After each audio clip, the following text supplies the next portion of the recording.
Karen Whitmore stood in her driveway at 6:47 am, wielding a paint color chart like a weapon of mass destruction, screaming at her neighbor's house as if the building itself could hear her complaints. Sage green is not an APR,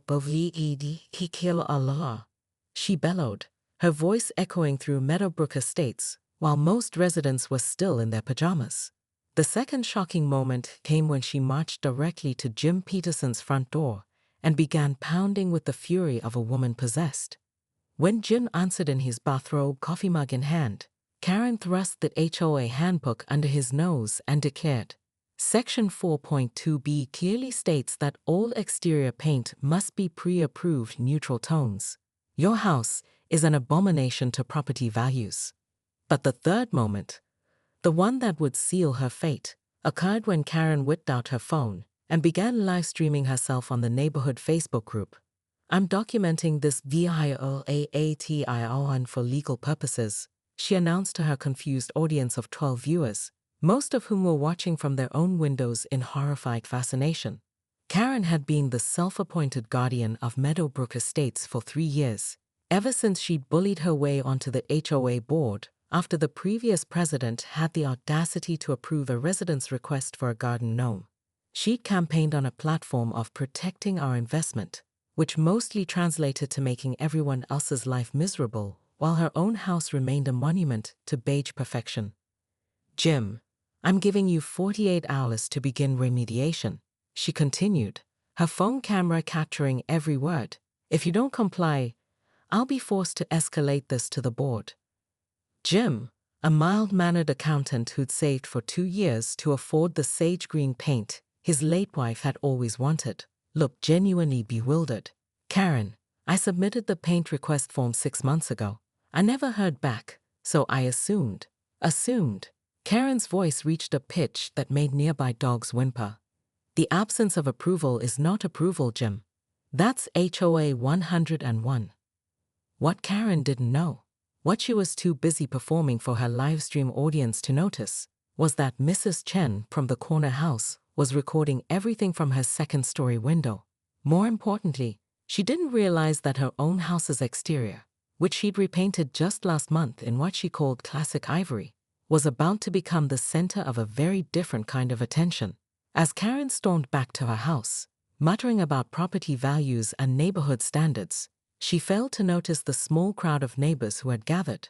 They'd seen her tantrum, witnessed her threats, and several had pulled out their own phones to document what they were already calling the Great Sage Green Scandal of 2025.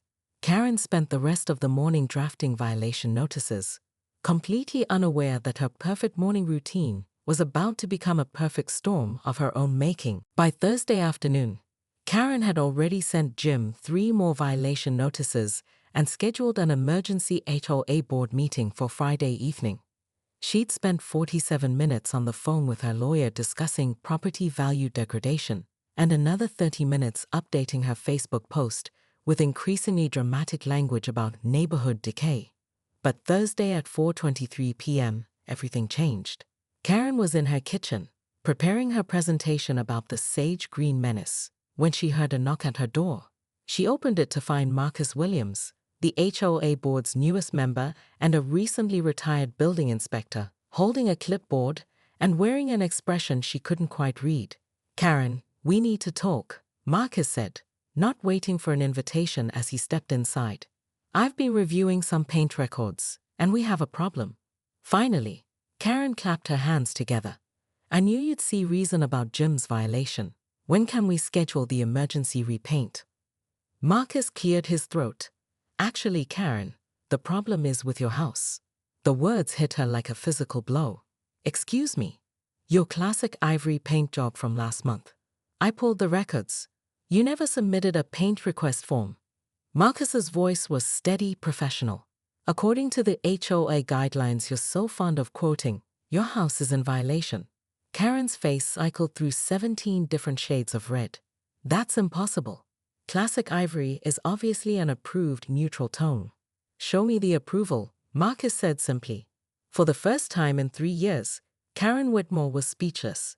She stood in her pristine living room, surrounded by beige furniture and neutral decorations, realizing that her weapon of choice, the HOA handbook, was now pointed directly at her. "This is different," she finally stammered. "My paint is clearly within acceptable parameters." "So is sage green," Marcus replied. "Jim's request was actually approved 6 months ago. It got lost in the paperwork shuffle when Mrs. Rodriguez moved and took all the pending files with her. I found his approval letter yesterday." The room seemed to tilt. Karen gripped her granite countertop, her perfect manicure clicking against the stone. "You're saying Jim's paint is legal?" "Completely legal. Yours, however." Marcus made a note on his clipboard. "I'm issuing you a formal violation notice. You have 48 hours to begin remediation or face fines." As Marcus left, Karen stood alone in her kitchen, staring at the violation notice. Through her window, she could see Jim Peterson watering his garden, his house's sage green walls glowing warmly in the afternoon sun. For the first time, she noticed how beautiful it actually looked. But as she crumpled the notice in her fist, something darker flickered in Karen's eyes. She'd built her entire identity around being the neighborhood's enforcer. She wasn't about to let some technicality or some building inspector with a clipboard destroy everything she'd worked for. The real war was just beginning.